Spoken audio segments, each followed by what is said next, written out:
All right, you guys, today is gonna be an exciting day. I've got Brazilian friends from out of town in. Gonna be seeing them probably. Got an interview with Amberley Snyder. I am actually nervous and excited about it because she's been such an inspiration to me and everything that I do. I pull a lot of motivation from them. Hey guys, bring the horses up. In case you don't already know, this is Money Mitch, and he's a horse that I got after we lost Nico. Nico was my horse that I won a world championship on. I had him, I didn't realize he was that good, and he ended up being, you know, as good as Nico. And sometimes you don't realize what you have until something's taken away. And then you're forced to put all your attention and everything in on the thing that you have, and then you develop that thing and you realize that, man, you had gold behind you all along. And that's really what Mitch was. I didn't know that he was going to be that good until I had to have him. But this is Mitch. This is one of them. This is Jig. Hey, Jig. Jig's a horse I got from Brad Goodrich last year, back in June. We've had some feet issues with him, but good old Olson Equine has been able to kind of get that ironed out. My buddy Lee is one of the greatest horseshoers on the planet. I'm also a farrier. I've been a shoer since I was 9 years old. So, but he's really helped and has been astronomical. Jig's coming around. He'll be my backup this year.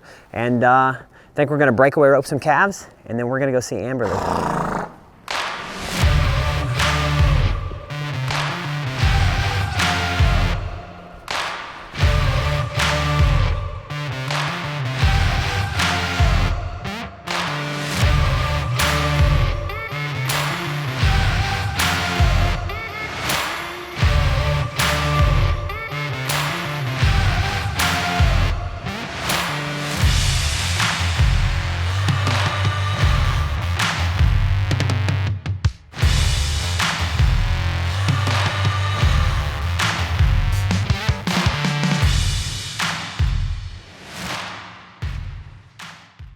So the life cycle of training horses or getting them to work good is surely an up and down roller coaster battle. Like, they do good for a couple days, they get you so excited, they make you want to tell your friends how amazing they are, and then they don't do so good for a few days. Or then you take them to a jackpot or a rodeo, then they don't do so good.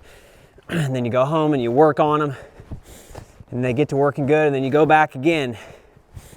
And that's, you know, so much of what horses are is what life is.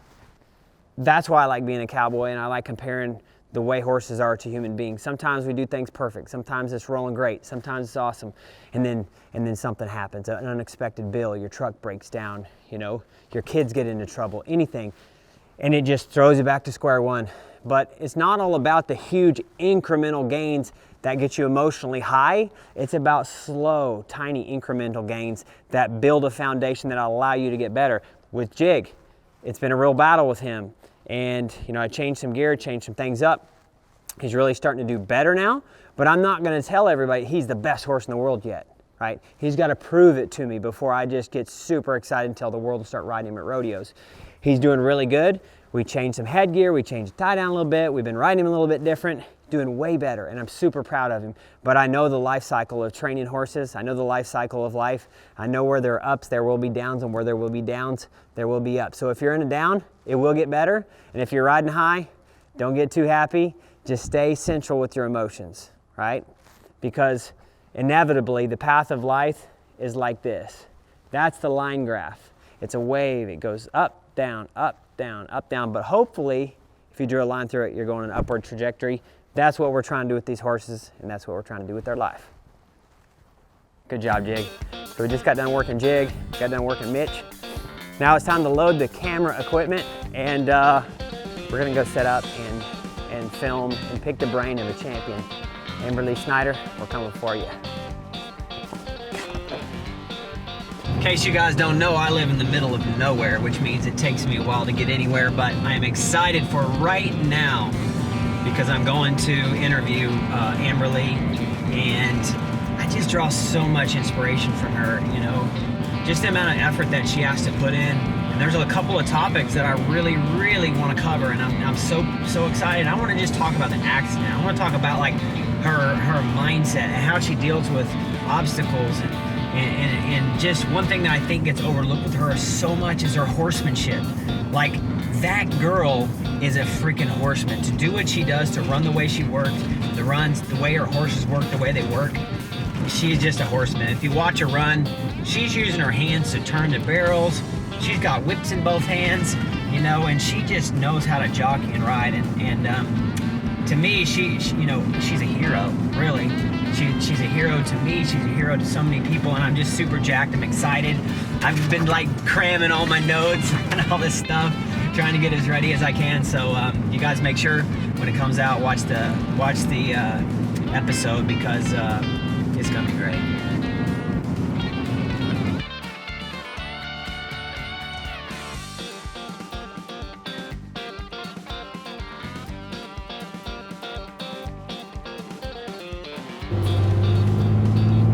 So I literally just got done doing an interview with Amberley, and the depth and the intelligence of her mind and the levels of which she thinks are amazing.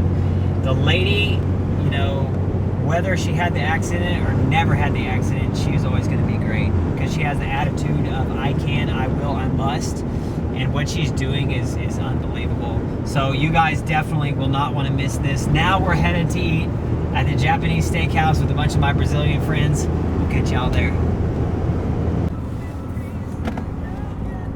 So we just got done eating at the Japanese steakhouse, and no, I didn't have video for that for you guys, because I know if you were watching it, you would get super hungry because it was so great. But in the back seat here, the kid on the phone, this is Lucas. Say hi, Lucas. Hello.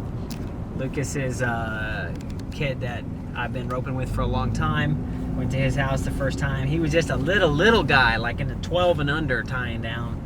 And now this little guy is, how old are you, 20? 19. Now he's 20, and he's like 6'3", so he's actually bigger than me. But he is a roping son of a gun. You will see him at the national finals someday soon. But we're headed back home. I got some stuff to iron out with the house, and then we're gonna have a barbecue tonight. It's gonna be fun.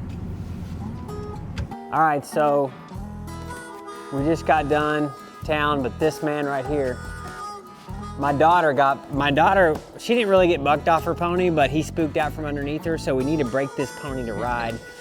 We're gonna break him, ain't we? Yeah? All right, he's from Brazil. These are all Brazilians, by the way. He is one of the best calf horse trainers in the history of the world. This guy, all he does is talk crap and laugh. He actually ropes really good. And he also has some amazing horses, but we're gonna break this pony. Let's break this pony to ride. Is this the second time around? Have you worked him yet today? Oh. Now, the other day, whoa.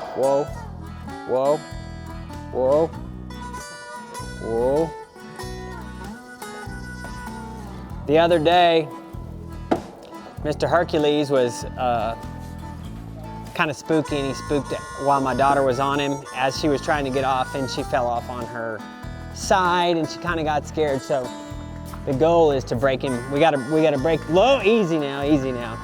Gonna spook at the old easy. He's actually a pretty good pony, but he's a little bit spooky. So Vinicius, vem aqui, Vinicius, trabalha. Okay, vou pegar. Eu saco. Okay, all right, he said we need to get a little bit longer cord and sack. I'll be right back. You wanna be a horse trainer? You gotta have a lunge line. Every horse trainer has a lunge line. You wanna be a horse trainer? This is just for intimidation. You don't actually whip the animal with it. You just tap, Rooney. Watch, go this way. Here, like this. You take that like that, and then you go tap. That is how you train a pony with this right here. Come on. Yes. Oh, we need more stuff we need, he keeps telling me. Hey, I need a sack. A sacola também? Meu Deus do céu. Okay, this is complicated. You need the material. All this is for sale online for $12.99. The pony train. So we need a longer bit of cord, right? Train this pony. Then we need a sack. Not lunge, he needs another cord. Like a sack. Oi, pode usar esse aqui? Meu Deus do céu. Okay, you gotta have the right equipment. It's all about the equipment. This here, no. Ooh. Oh.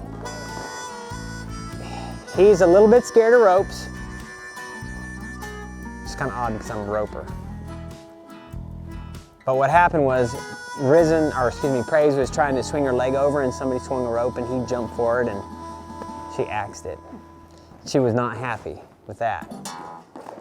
What he's trying to teach the horse to do is to stay in one spot. Notice if he goes to one side and he puts pressure on one side and the horse tries to run away on his own, he'll move to the other side and he's going to try to keep him to one spot. And this is so like if my daughter falls off or she gets loose in the saddle, that he stays in one spot. He doesn't try to run away. So it might look unconventional, it might not look like what most people do. Now watch, she's going to go to the other side. See that? So right now he's teaching this horse, he's teaching this pony, I should say, that he has to stay in one spot no matter what pressure, what's happening on any side of him. It's going to help with my daughter climbing on side of him, pulling on his legs, all of that.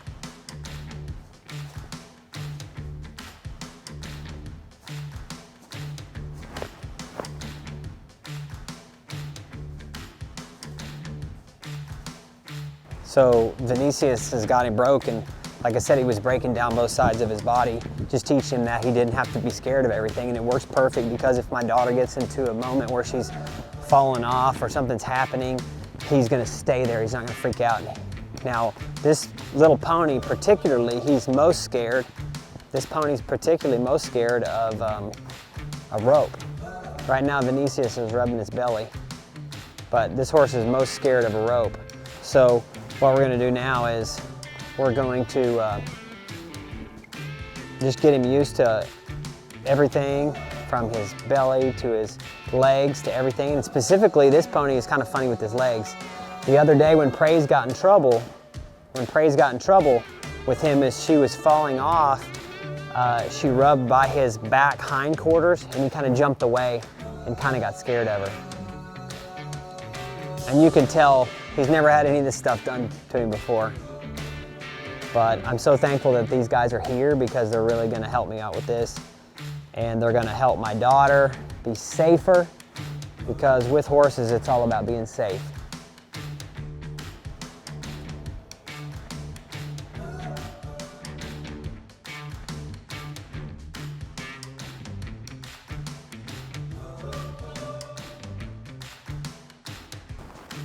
Hey, Praisey, how are you? I love you. I'm teaching people how to coil a rope. That's pretty cool. The last thing that you need to know is when you coil your rope up, you always want your coils fairly even, right, Praise? You want your coils really even, yeah. All right, guys, that's how you coil a rope. And I think let's go rope. You wanna go rope, Praise? All right. I love you. Is that your rope? Yeah. Can I have a big squeezy hug? It's my rope. Is it your rope? Oh, you want me to have it? Me and you. Me and you. Oh, you're so warm. All right, let's do this. We gotta get the tile right on the old house.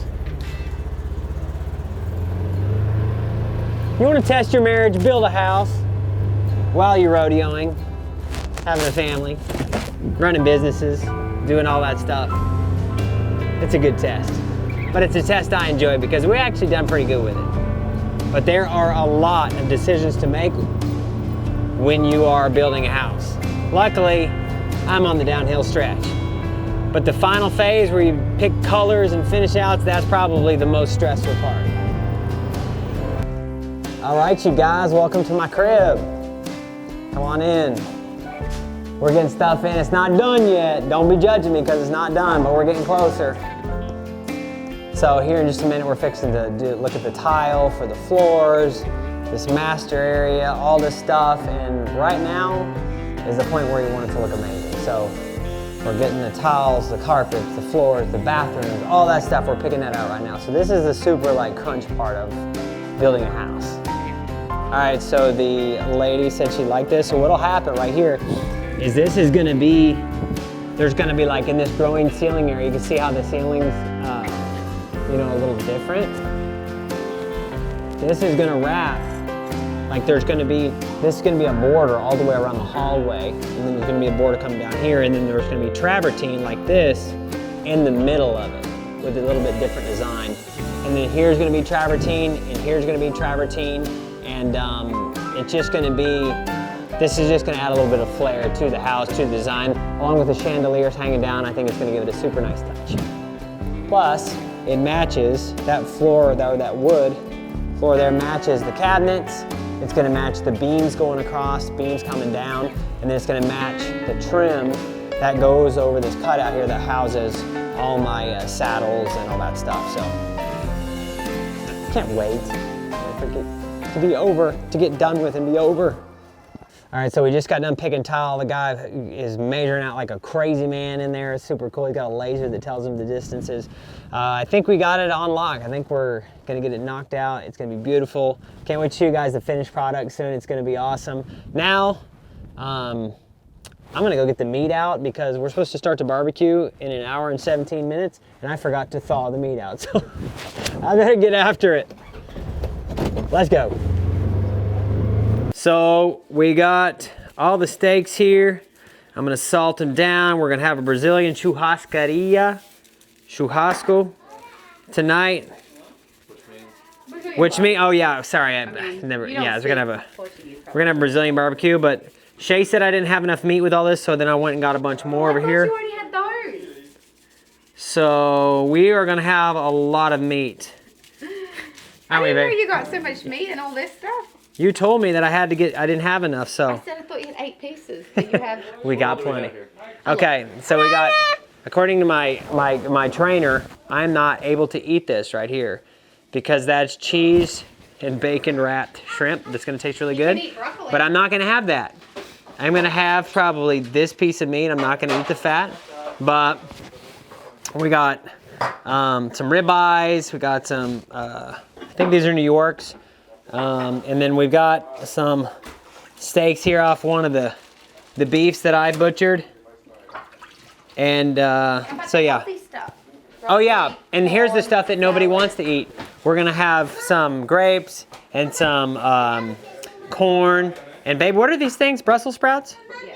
It's a Brussels sprouts. Ugh, who wants Brussels? No, I'm just joking. I actually like them now, but I didn't when I was a kid. So we're about to put them on the grill, get this stuff going. And anyway, wish y'all were here to eat with me. Huh, babe? Say hi. Say hi. Say hi. Once we cook the steaks, like I'll spend 10-15 minutes, we'll cook these steaks, and then we'll cut them up, we'll eat them, and then we'll be cooking another steak while we're eating that steak. And so like a group of us, like 8 or 10 people, we're gonna be eating like one steak at a time. So it's gonna be like a long night, but get a lot of steak in, get a lot of good talking and a lot of BSing, but it's Traeger time. I'm gonna throw these bad boys on here, and just thanks for being with me today. I hope y'all enjoyed it. Adios.